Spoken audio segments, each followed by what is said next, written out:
Empreendedorismo é algo que a gente sempre fala aqui em Money Report, mas falar de empreendedorismo, tecnologia, mundo digital, só tem uma pessoa para falar de tudo isso. Marco Stefanini, aqui com a gente. Obrigado, meu amigo. Sempre é um prazer estar aqui. Eu vou começar falando de algo que pouca gente sabe, que é o seguinte. Quando eu conheci o Marco, eu achei que ele era engenheiro, matemático, alguma coisa do gênero, mas aí eu descobri que ele é geólogo. E ele me falou uma frase que me marcou profundamente naquela época, que é em relação a gostar do que faz, fazer o que gosta. Repete isso pra gente, por favor. Na verdade, eu gosto de falar que as nossas mães falam pra gente sempre fazer o que a gente gosta, né? Escolher para fazer aquilo que a gente gosta. E eu aprendi a gostar do que eu faço, porque na época a gente não tinha muita opção, né? A gente pegava aquela opção que estava na mão e a gente não tinha, vamos dizer assim, muita escolha, né? E no fim funciona, porque eu acabei entrando na área de tecnologia e gostei. Então, programei em Assembler, fui analista de sistemas, analista de software, engenheiro de software, e no fim gostei, né? Então, é a vida. Mas o início da Stefanini tem a ver com educação também, não tem? Isso. Na verdade, assim, eu comecei a minha carreira no Bradesco como trainee. Então, eu tive 6 meses com um período de treinamento intensivo. Aí eu virei um analista de software, trabalhei em empresas e depois, quando eu comecei a Stefanini, a principal atividade no início da empresa, nos primeiros 2 anos, era treinamento. E eu era o instrutor, um dos instrutores. Então, eu brincava que naquela época era eu presa, né? Então, era eu mesmo que fazia tudo. Então, a gente começou como treinamento, e eram treinamentos, na época, as empresas que pagavam treinamento, era um modelo diferente, onde tinha muito treinamento, principalmente porque os computadores eram os grandes mainframes, né? Os grandes computadores com aquele terminal de fósforo verde, feio, né? Então, era naquela época e a gente tinha muitos cursos para as áreas técnicas, tinha bastante curso. Bom, hoje tem um termo que está muito na moda, que é pivotar. E você, eu acho que é o grande exemplo de pivotagem. Você saiu dessa área de treinamento e foi para o desenvolvimento da tecnologia em si, né? Isso, na verdade, a gente pivotou algumas vezes, né? Eu diria que essa parte de treinamento foi a primeira, porque treinamento era uma atividade interessante, lucrativa, mas muito sazonal. Num país que tinha crise toda hora, era quase impossível. Então, a gente foi para a área de serviços, na época era outsourcing, e que era uma atividade de margem bem menor, mas de maior volume e mais estabilidade. Então, e deu certo, porque a gente conseguiu crescer e se tornar uma empresa bem maior, que seria quase impossível com treinamento, a gente ficaria numa empresa muito de nicho, né? Mais nichado, né? Isso. E como é que foi começar a fazer Na verdade, você meio que pivotou para o que você fazia antes, né? Você era engenheiro de software, Exatamente. Você começou a voltar a fazer esse tipo de coisa. Na verdade, de novo, uma parte do que você falou de empreendedorismo, muitas vezes uma recomendação é você escolher uma atividade para você empreender, aquela que você tem alguma, vamos dizer assim, conhecimento, que você já tem experiência. Então, nesse caso, treinamento eu já dava aula há muito tempo. E na parte de serviços, na verdade, a gente começou a fazer outsourcing exatamente pela área que eu dominava, que era mais a área que a gente chamava de suporte técnico, era a área de software. Então, um dos primeiros contratos nossos foi com a Nitroquímica na época, e era um outsourcing total da área de suporte técnico, né? E depois a gente foi migrando para outras áreas, né? Como outsourcing na área de aplicações, áreas de outsourcing de end user support, e a gente foi migrando para outras áreas dentro do mundo de tecnologia, né? Então essa foi vamos chamar assim, algumas pivotadas no início, vamos dizer, nos primeiros anos da empresa. Ao longo dos anos da empresa, a gente pivotou também do ponto de vista de tecnologia. A gente já passou por 5 grandes transformações, grandes ondas de tecnologia. A primeira que eu falei foi mainframe e passamos por várias. A última agora, nós estamos no meio dela, que é a transformação digital. Então a transformação digital também ela tem um impacto muito grande, porque além de ter uma mudança de tecnologia, o principal dela é a mudança do modelo de negócio, né? O modelo do mindset. Então a gente teve que, vamos dizer, ao longo do tempo, fazer várias mudanças aí, se reinventar. E como é que é esse modelo, esse mindset atual? Qual a diferença do anterior? É muito interessante, né? Primeiro assim, hoje, qual que é a linha do mindset do digital, né? Primeiro você aprender a trabalhar com asset de todo mundo, com ativos de todos, né? Você vê o caso do Airbnb e o Uber, claramente ele não tem um ativo, ele não tem o carro e não tem o imóvel. E ele é um grande negócio. Então você começa a trabalhar de uma forma diferente do ponto de vista de ativos. Esse é o primeiro. O segundo é uma forma, eu acho muito interessante, que é muito próximo do cliente, né? Aliás, fazendo um parênteses aqui, fazendo uma interrupção, para mim o mindset digital, 80% é o mindset do empreendedor. Então, até por isso, para a Stefanini não foi tão difícil assimilar esse novo mindset. Porque, no fundo, se você analisar, ser muito próximo do cliente, né? Ser customer-centric, por exemplo, né? Você ter uma organização muito menos hierárquica, né? E de trabalhar de uma forma muito mais integrada, né? Você trabalhar de uma linha que eu gosto muito, que ao invés de fazer grandes projetos e você só começa a executar a partir do momento que você tem os detalhes dos detalhes, hoje é diferente. Você tem uma ideia, você cria um MVP, que seria um projeto piloto, e a partir daí você vai pilotando e você vai melhorando, você vai entendendo quais são as necessidades, ou seja, é um ongoing, né? Diferente daquele projeto tipo manufatura, que você faz um projeto para 5 anos, é o oposto disso. Isso claramente uma mentalidade de um empreendedor, né? Então, vem muito a calhar com aquele livro que é do Growth Mindset, né? Então, é um mindset muito de empreendedor, nunca desistir, você aprender com os erros, ter humildade de sempre estar aprendendo, sempre procurar enxergar o meio copo cheio. No fundo, muito hoje do mindset digital, basicamente, é um mindset de empreendedor, que é muito legal, né?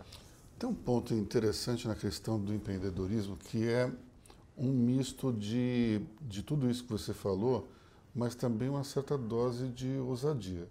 Porque se em alguns momentos você não é ousado, você não continua no processo de crescimento ou de exploração de novos mercados.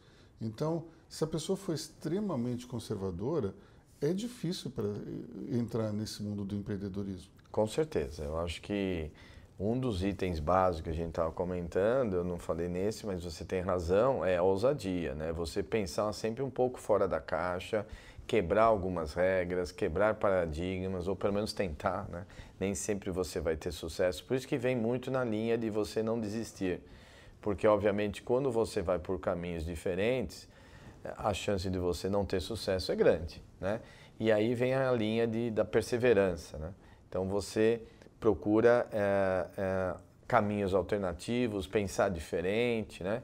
E aí tem uma linha interessante que é o seguinte, que eu gosto de comentar, que é a diferença entre teimosia, um teimoso e um determinado, um perseverante, né? Os dois normalmente lutam muito, têm um objetivo claro, né?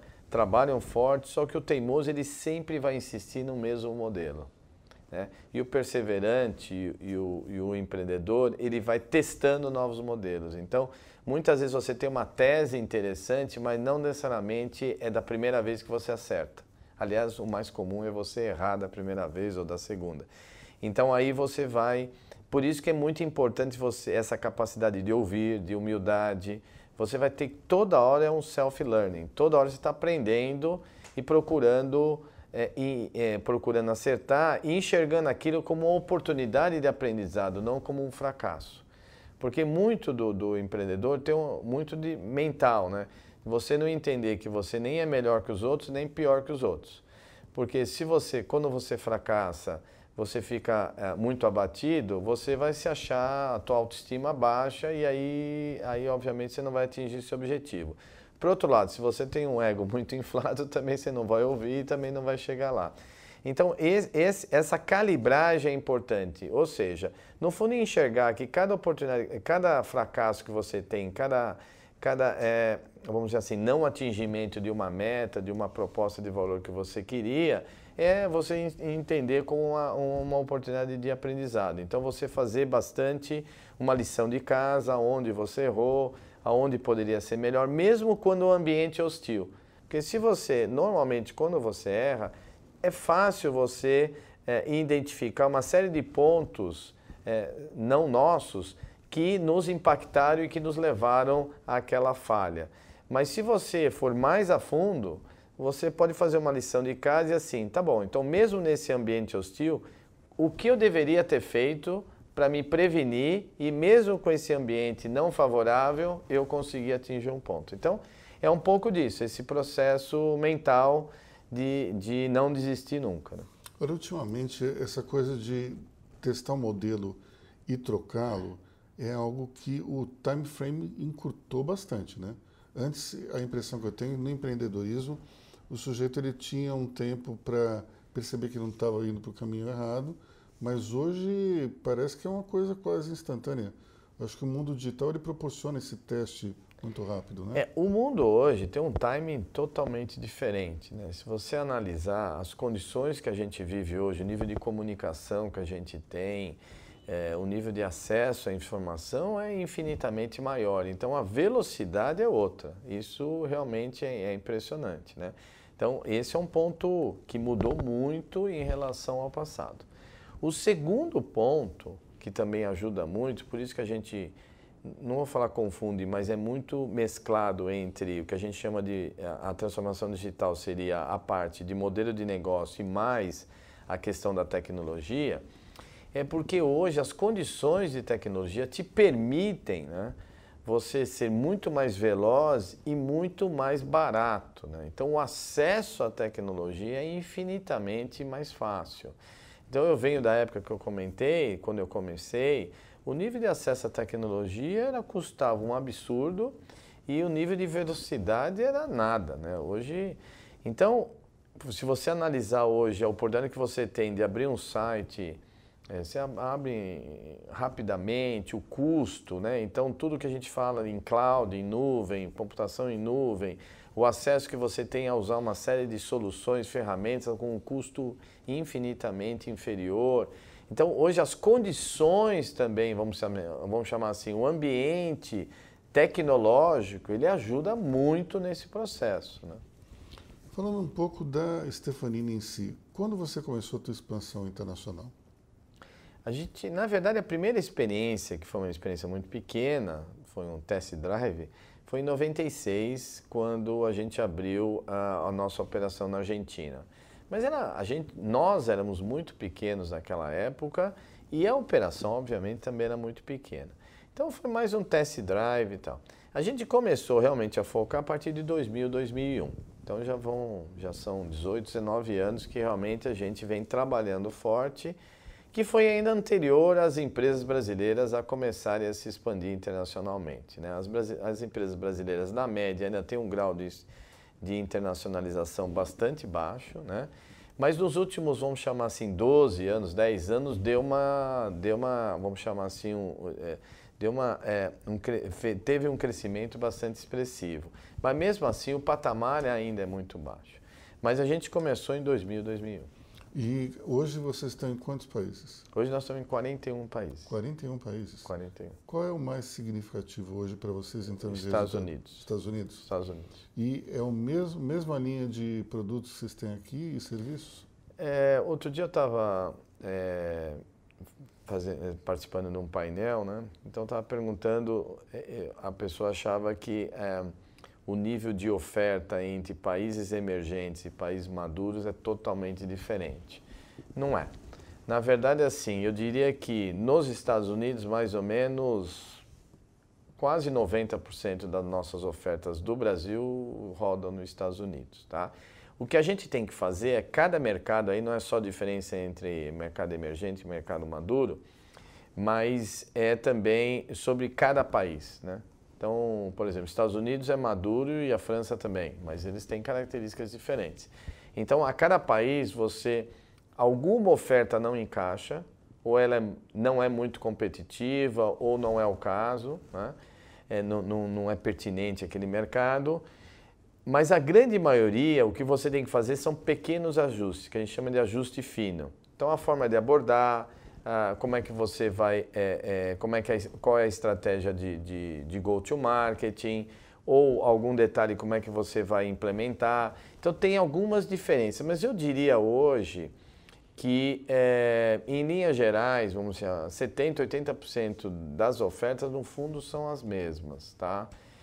E os softwares, né, a base que você usa para desenvolver soluções, são basicamente os mesmos.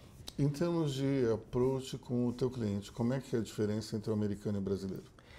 Aí a parte sempre quando você entra no lado de perfil pessoal, né, aí você tem sempre características também de novo. É interessante, no fundo, a gente brinca que, por exemplo, um face-to-face, para todo mundo é importante, mesmo para um alemão, que é o mais frio da turma, ou um americano, mas você tem que ter abordagens diferentes, né? Então você tem que respeitar certas características. Então, por exemplo, assim, se você, comparando, por exemplo, um vendedor brasileiro e um americano, por exemplo. Então, um vendedor americano, você tem que mostrar muito mais a oferta, você tem que convencê-lo que a nossa oferta é bastante robusta, para então depois ele vai vender. Então, em geral, eu diria o seguinte, um americano, um europeu, eles são mais planejadores, vamos chamar assim, eles são melhores no planejamento e nós muito melhor na execução. Então, a gente é mais rápido na execução. Eu sempre brinco que o melhor dos mundos seria ter um planejamento um alemão, um americano e uma execução brasileira, né? Essa seria uma combinação perfeita, né? E a gente, como característica, como cultura da empresa, no fundo a gente procura fazer um pouco disso, né? A gente procura levar um pouco de esse lado empreendedor, não só o lado brasileiro, mas o lado empreendedor, mais flexível, mais ágil e mais rápido, para vamos chamar assim, para o pessoal de fora, principalmente em mercados maduros, que são os europeus e os americanos, e ao mesmo tempo a gente trazer para o nosso time latino mais organização, mais planejamento, que é uma falta. Isso não é um mito, é uma verdade, né? Então, não é uma verdade absoluta, mas é uma verdade que a gente precisa trabalhar. Então, a gente trabalha muito as equipes de formas diferentes. Então, o perfil de pessoas aí muda bastante. É interessante porque o Brasil tem uma informalidade no mais comercial, que é uma coisa interessante. Eu tenho um amigo que ele é headhunter e ele trabalha numa empresa multinacional. E daí, num determinado encontro desses mundiais, vem gente de tudo quanto é lugar, e tem um momento de discussão e eles perguntam ali, bom, como é que vocês fazem para abordar o candidato que vocês localizaram? Porque o sujeito, às vezes, está trabalhando numa empresa, você não conhece, sabe que o cara é bom e tal. E daí cada um tinha um jeito extremamente formal de chegar e tal. Aí veio esse meu amigo brasileiro e falou assim, olha, eu faço completamente diferente. Aí os caras, como é que você faz? Aí diz assim, eu ligo para a pessoa, a secretária atende, e eu queria falar com o fulano. Aí a secretária pergunta, quem deseja falar? Aí ele diz assim, é um amigo, o Luiz. Todo mundo tem um amigo Luiz, então a pessoa atende. E daí os outros, os estrangeiros olhavam para a cara dele e falavam, quem é esse maluco, né? Porque realmente não tem como isso entrar dentro do mindset deles, né? Hoje, mas a informalidade é uma característica aí, não é de país emergente, é do brasileiro. É do brasileiro. Né? Se você vai para um chileno, mexicano, são muito formais, mesmo o argentino. Então, o Brasil é muito informal, né? Eu acho que é uma das características que as pessoas gostam de brasileiro, é isso, né? O brasileiro é informal, é interessante isso, porque não é só uma questão de ser uma pessoa menos fria, né? Que a gente sempre fala do americano e tal. Porque outros países também são latinos, os países latinos as pessoas também são, brincando, calientes. Mas essa informalidade do brasileiro eles gostam, né? Mas para nós a gente precisa tomar cuidado, né? Então quando você está fora, eu diria assim, como é que você calibra essa informalidade? Então até um certo ponto, se você souber dosar, eu acho que faz um diferencial e fica positivo. Mas tem que tomar cuidado para não exagerar.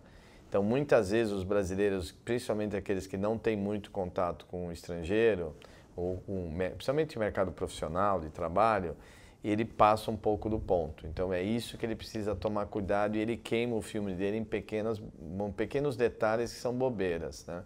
Mas se você souber dosar, é perfeito, entendeu? Eu acho que faz um diferencial. Porque hoje na vida você tem que se diferenciar, né? A pessoa, a empresa, teu produto, tua oferta. É legal isso. Eu acho que se souber dosar, faz um efeito positivo.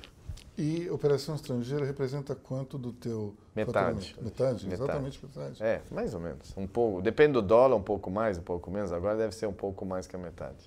E planos para o futuro? Como é que você pretende nova pivotagem ou você pretende expansão maior no exterior? O que você está pensando? A gente tem a gente pode resumir, vamos chamar assim, duas grandes frentes, né? Uma é consolidar essa expansão global, porque a gente tem uma boa presença fora, né? Nos Estados Unidos, na Europa, na Ásia. Então, nos permite hoje... Na Itália você não está? Na Itália? Tô. Com esse sobrenome você tinha que estar, né? Não, mas não é o forte, não. Depois eu posso comentar. Mas assim, a gente tem uma base hoje boa que nos permite multiplicar, crescer. Eu já tenho uma base boa, mas ainda o meu market share, obviamente, na Europa e nos Estados Unidos é baixo. Então eu tenho um nível de oportunidade enorme, né? Então a gente já tem bastante países, já talvez vá para mais um, com certeza mais alguns países, mas o principal é crescer onde eu já estou, que a gente já está nos principais mercados. Esse é o primeiro foco. O segundo, não em ordem de importância, só sequenciando, que seria a transformação digital. Aí é pivotar. Então, é uma grande transformação da empresa que a gente vem fazendo já nos últimos 6 anos. É um trabalho muito longo, é um trabalho que não aparecia. Nos últimos 2 anos começou a aparecer. Então, a gente vem trabalhando muito forte e a gente tem 2 grandes frentes digitais, né? Dentro da transformação digital, a gente tem 2 grandes pilares. Um é o que eles chamam de Agile Development, que é você desenvolver aplicações, tudo da metodologia ágil, que é uma forma que eles chamam de squads, que é uma forma de integrar área de negócio, end user, tecnologia, tudo, e trabalhar de maneira integrada. O segundo grande pilar, que eu diria que é a joia da coroa, que na verdade, é o nosso ecossistema digital. Esse ecossistema digital a gente vem construindo nos últimos 6 anos. São uma série de empresas, cada empresa tem ela é especialista num determinado nicho de solução digital. E hoje são 20 iniciativas que a gente cobre quase todas as principais iniciativas, pilares de tecnologia digital. Então, boa parte desse ecossistema agora está maduro e já tem cases de bastante volume. Porque você sabe que no mundo digital, muitas dessas empresas que estão começando, elas têm cases ou têm soluções interessantes, mas ainda não testada com volume. Porque no mundo real é quando você testa com volume, case real e que realmente funciona e consegue suportar stress test e tudo mais. E a gente hoje, a grande maioria das nossas soluções já tem hoje grandes cases de repercussão não só brasileira como global. Então a gente hoje está num bom estágio que eles chamam de rampar, né? Cita, para a gente terminar, que o tempo já está meio curto, cita um exemplo de um case bem sucedido para a gente. Tá. Hoje a Stefanini é a única empresa na América Latina que tem uma solução completa de plataforma financeira digital. Então, se você é uma empresa que tem muitos clientes, uma empresa de serviço, uma empresa de fitness, ou uma empresa de benefícios, ou você é um varejo, né? ou você quer hoje, uma boa parte dessas empresas estão pensando e estão executando planos de terem uma oferta financeira digital, né? Não precisa ser um banco digital, mas uma conta de pagamento e tudo mais. Hoje a Stefanini consegue oferecer uma plataforma completa de oferta digital, até um core bancário completo. E mesmo para um banco pequeno e médio, que ou ele está se transformando em digital, ou ele já tem uma proposta digital, mas ele precisa de soluções robustas.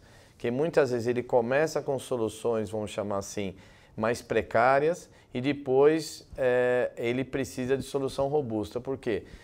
Basicamente hoje, por que eu falo tanto em robusto, de volume e tudo? Porque digital significa escala, e escala significa performance. Se você não tem uma plataforma robusta, você não consegue performar. Então, muitas vezes você consegue performar bem no início, porque o volume é pequeno, então aquela tua plataforma funciona. Mas depois ela tem que funcionar bem do ponto de vista de user experience, que é fundamental, mas depois ele tem que também funcionar do ponto de vista de escala e volume, que é ali que está o dinheiro, né? Porque quando você fala em digital, na grande maioria, são soluções que têm um grau de eficiência muito maior, um custo muito menor, e para ganhar dinheiro e para tem que escalar. Então tem que ter escala, que são os gigantes hoje que todo mundo fala. Quer dizer, você tem que ter um volume e por isso tem aquela luta para ser o número 1 ou 2. Porque esses caras é que vão ter volume. Esses caras que vão dominar o mercado e para isso ele tem que ter performance e aí é tecnologia pura mesmo, né? É interessante porque a tecnologia ela não só é importante do ponto de vista do equipamento, mas o software é tão importante quanto. Porque muitas vezes o cara tem o equipamento e a capacidade, mas o software não tem condições de aguentar todo esse trânsito. Na verdade, Aloysio, é o seguinte, hoje o equipamento é totalmente commodity. Tanto assim que em cloud você nem fala em equipamento, você nem sabe quanto usa, né? O que diferencia é o modelo, a ideia, o negócio em si, o modelo de negócio, e você viabiliza através de duas coisas: boas tecnologias e uma boa que a gente chama de arquitetura tecnológica, que daí ele precisa aguentar volume. Então, muitas vezes, empresas menores, elas têm uma solução muito boa, têm um início muito positivo e depois elas vão sofrer quando elas vão escalar, porque a solução, do ponto de vista criativo, de negócio, é boa, mas tecnologicamente não. Então, ele vai ter que fazer um refresh, né? Então, uma coisa que a gente sempre recomenda é, se possível, pensa numa plataforma já mais robusta, porque depois você vai escalar e a pior coisa que tem é você ter que mudar a sua plataforma de tecnologia no meio da tua empresa, da vida da empresa. É mais ou menos que nem mudar um sistema de gestão, um RP de uma grande empresa, ou mudar um core bancário de um banco. Por exemplo, o Bradesco, o Itaú nunca mudaram o core bancário. O que eles construíram até hoje é o mesmo, porque seria um pesadelo mudar. Então, esse é um ponto importante que os empreendedores deveriam avaliar. Não só empreendedores, as empresas maduras, né? Porque boa parte a gente hoje tem duas propostas de valor muito diferentes. Para a empresa madura, a nossa ideia é ajudá-los à transformação digital. Eles têm clientes, eles têm uma base de conhecimento, mas muitas vezes não tem ou o mindset digital ou não tem a visão da tecnologia adequada para aquela situação. Normalmente, as empresas digitais, elas vêm do lado oposto. Elas vêm com uma mentalidade digital, vêm já no modelo tipo Squad, já trabalhando integrado, tem uma visão muito clara do que eles querem, ou pelo menos de pivotar, que nem você comentou, de essa velocidade. Mas, em geral, eles não têm a experiência de uma grande arquitetura tecnológica e, principalmente, a parte de operações, porque eles nunca viveram. E quando eles crescem, eles têm problema de operação, porque não é a experiência deles, vão ter que ter esse aprendizado. Como o outro lado tem um aprendizado de forma diferente. Então, aonde a gente ajuda? Nas operações, na gestão e na arquitetura de uma plataforma mais robusta. Então, são dois mundos que a gente procura trabalhar, a abordagem é bastante diferente. E isso é global, não é só no Brasil. Ou seja, a gente tem um caso típico aqui de uma situação que é o melhor dos mundos, porque você consegue tanto atingir com o cliente a empresa grande, consolidada e auxiliá-la numa transformação digital, como aquela empresa que nasce digital e precisa ganhar mais musculatura durante esse processo, né? E, de novo, é um processo de aprendizado. Se a gente conversasse 2 anos atrás, para mim, essa segunda parte eu não falaria, né? Esse é um aprendizado que, vamos chamar, caiu nossa ficha nos últimos 12, 18 meses. Então, é um aprendizado constante. Isso que é legal, né? A velocidade do aprendizado é linda, né? Assim, é uma coisa muito dinâmica e isso eu acho que é maravilhoso. Então, eu sempre brinco com jovens empreendedores, né? Ontem eu estava num painel de um banco sobre Open Banking e é lindo isso, que você vê jovens começando num mundo que, na verdade, o nível de oportunidade que você tem é infinito, né? É impressionante, né? Quer dizer, hoje o nível de alternativas que você tem, as ferramentas que você tem à sua disposição, não dá para comparar quando a gente começou lá atrás, né? 30 anos atrás. E o que é mais legal dessa nova geração é que, como eles não têm o parâmetro da dificuldade, eles não ligam para o modelo antigo, eles inventam soluções que são completamente diferentes, né? Eu acho. Mas isso, de novo, é uma característica do empreendedor. Sim. Porque outro dia eu estava falando com o meu CEO da Europa, ele falou assim, estava discutindo alguns problemas e tal, ele falou, pô, mas você não sofre, né? Porque é parte do, entendeu? Tá bom, não deu certo, vamos para outra. É parte do DNA do empreendedor. Não é que não sofre, né? Até a aparência, obviamente a gente sofre, mas não, vamos chamar assim, não sofre demais, vai. Né? Não, entendeu? O sofrimento ele é de curto período, né? Mas é isso mesmo, né? Quer dizer, para ele não deu certo de uma vez, vai tentar da outra, né? Então, e hoje o nível de alternativas é brutal, né? Mas como qualquer pessoa, qualquer perfil de pessoa, qualquer empresa, você sempre tem aqueles pontos fortes e os pontos fracos, né? Ou pontos a melhorar, né? Então, às vezes, por exemplo, às vezes as pessoas hoje do mundo digital, ou pelo menos dos jovens, principalmente, às vezes tem uma visão de muito curto prazo, né? Você não precisa ter aquela visão de longo prazo de 50 anos, mas tem coisas que você amadurece com o tempo, né? Então, como é que você, de novo, dosar um pouco esses dois mundos? De novo, é uma outra oportunidade linda de você vem com experiência, de ver que traz uma série de elementos que são interessantes mesmo para eles. E, do outro lado, essa turma jovem que traz um sangue novo, traz um apetite, essa visão que você mencionou, que é linda, né? Que não tem tempo quente, no fundo é isso, não tem dor, né? Dói um pouco e vão para frente. Essa é a essência do empreendedorismo, né? É legal. Obrigado, viu? Muito obrigado. Sempre é um prazer estar com você. Eu acho que você está fazendo um trabalho lindo. Obrigado. E continue assim, né? Bom, esperamos continuar, né? Muito obrigado a todos e a gente vai ver essa entrevista aqui, não somente no portal, como também em todas as mídias sociais de Money Report. Muito obrigado.